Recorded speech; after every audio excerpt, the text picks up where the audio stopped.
Big boss Malayalam season 6-ലെ ഓരോ വിവാദങ്ങളും പ്രേക്ഷകരും സോഷ്യൽ മീഡിയയും കമന്റ് ബോക്സും ആഘോഷിക്കുകയാണെന്ന് തന്നെ പറയേണ്ടിയിരിക്കുന്നു. എല്ലാവിധ ഇമോഷൻസിനെയും മാർക്കറ്റ് ചെയ്ത് റീച്ച് പിടിക്കാൻ എല്ലാവരും ശ്രമിക്കുന്നുണ്ട്. ഓരോ മൊമെന്റ്സും കണ്ടന്റുകളാണ്, ട്രോളുകളാണ്. ഇത്തവണത്തെ ബിഗ് ബോസ് തുടങ്ങിയത് 19 പേരെ വെച്ചാണ്. പക്ഷെ ഇപ്പോൾ വീട്ടിലുള്ളത് 18 പേരാണ്. അതിലൊരാൾ നൂറ. സോഷ്യൽ മീഡിയ ഇൻഫ്ലുവൻസറാണ്, ലൈവ് സ്ട്രീമറാണ്. ഇമോഷൻസിനെ മാർക്കറ്റ് ചെയ്യുന്ന കാര്യവുമായിട്ട് ബന്ധപ്പെട്ട് എല്ലാ ബിഗ് ബോസ് സീസണിലും കണ്ടസ്റ്റൻസിനായിട്ട് നീട്ടിവെക്കുന്ന ഒരു ടാസ്ക്കാണ് ജീവിത കഥ പറയുന്ന ടാസ്ക്.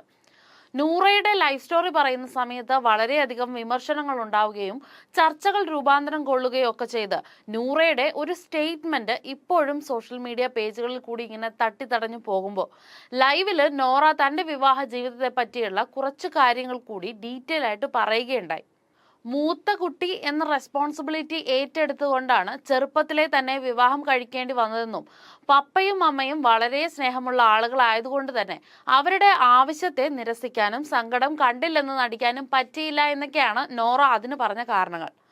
നോറയും രശ്മിനും അൻസിബയും തമ്മിലിരുന്ന് ഒരുമിച്ചിരുന്ന് സംസാരിക്കുന്ന ഒരു ടൈമിലാണ് ഈ കാര്യത്തെ പറ്റിയിട്ടൊക്കെ നോറ സംസാരിക്കുന്നത്.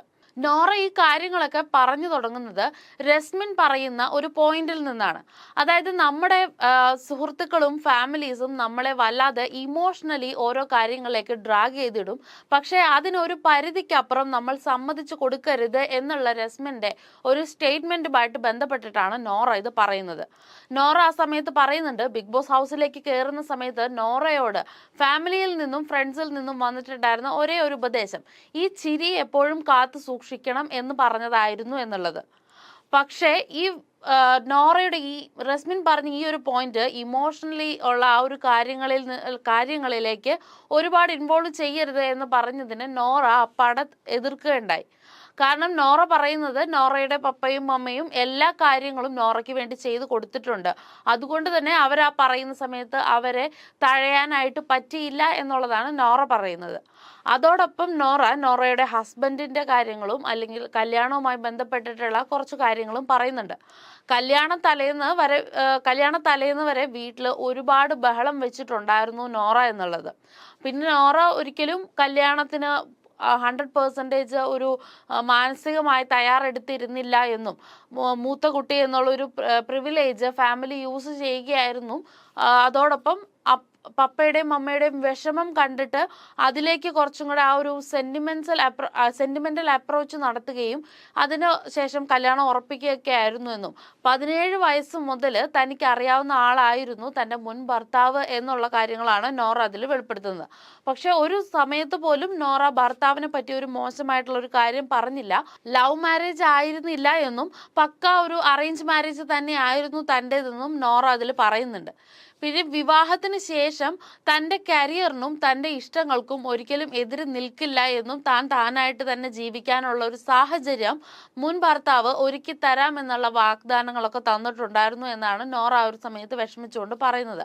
ആ ഒരു പോയിന്റിൽ നിന്ന് മനസ്സിലാക്കുന്നത് നോറയ്ക്ക് കല്യാണത്തിന് ശേഷം കല്യാണത്തിന് മുമ്പ് അദ്ദേഹം പറഞ്ഞ ആ ഒരു വാഗ്ദാനങ്ങളായി പാലിക്കാൻ പറ്റിയിട്ടില്ല എന്നോ അല്ലെങ്കിൽ പുള്ളിക്കാരിയുടെ ആ ഒരു കരിയറുമായിട്ട് മുമ്പോട്ട് പോകാൻ ഹസ്ബൻഡ് സമ്മതിച്ചിട്ടില്ല. അതുമായിട്ട് ബന്ധപ്പെട്ടിട്ടാകണം ഈ ഒരു പ്രശ്നം ഉണ്ടായിരിക്കുന്നത് എന്നുമാണ് വിചാരിക്കേണ്ടത്. കല്യാണത്തിന് ശേഷം കല്യാണത്തിന് മുമ്പ് തന്റെ മുൻ ഭർത്താവ് തന്നിരുന്ന സപ്പോർട്ട് ഒന്നും തന്നെ കല്യാണത്തിന് ശേഷം അദ്ദേഹത്തിന്റെ ഭാഗത്തു നിന്ന് ഉണ്ടായിട്ടില്ല എന്നുള്ളത് നോറ പറയുന്നുണ്ട്.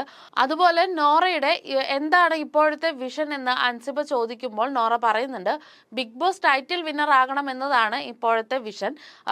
അതോടൊപ്പം തന്നെ ബിഗ് ബോസ് വീട്ടിൽ നിന്നും പുറത്തിറങ്ങിയതിന് ശേഷം കിട്ടിയാലും ഇല്ലെങ്കിലും കുഴപ്പമില്ല, പ്രിലിംസ് ഒന്ന് ട്രൈ ചെയ്യണം, ഒരു വർഷത്തിനുള്ളിൽ അതൊന്ന് ട്രൈ ചെയ്ത് സിവിൽ ഒന്ന് അച്ചീവ് ചെയ്യാൻ പറ്റുവാണെങ്കിൽ അതൊരു വലിയൊരു കാര്യമായിട്ട് കരുതുന്നു എന്നുള്ളത് നോറ പറയുന്നുണ്ട്. അപ്പം ഈ നോറയുടെ ഇത്തരം ഈ ലൈവില് ഇതുപോലുള്ള കുറെ കാര്യങ്ങൾ നോറ ലൈഫുമായിട്ട് ബന്ധപ്പെടുത്തിയിട്ട് പറയുന്നുണ്ട്. പക്ഷെ ഇപ്പോഴും നോറയുടെ ആ ഒരു ആദ്യമുണ്ടായ ഒരു വിവാദവും മുൻ ഭർത്താവിന്റെ ആ ഒരു സ്റ്റേറ്റ്മെന്റിനെയും മാത്രം മുൻനിർത്തിയിട്ടാണ് നോറയെ പറ്റിയിട്ട് എല്ലാവരും ജഡ്ജ് ചെയ്യുന്നത് എന്ന് തോന്നുന്നു. കൂടുതലായിട്ടുള്ള കാര്യങ്ങളിലേക്കൊന്നും ആരും കടക്കുന്നതായിട്ട് അധികം കാണുന്നില്ല. എന്താണെങ്കിലും ഇതിനപ്പുറം ലൈഫിൽ സംഭവിച്ച കുറേ കാര്യങ്ങളെ പറ്റിയിട്ട് നോറ ഇനിയും വെളിപ്പെടുത്തേണ്ടിയിരിക്കുന്നു. എങ്കിലേ നോറയുടെ ആ ഒരു വിവാദവുമായിട്ടുള്ള കാര്യങ്ങൾ കെട്ടടങ്ങൂ എന്നാണ് വിചാരിക്കുന്നത്.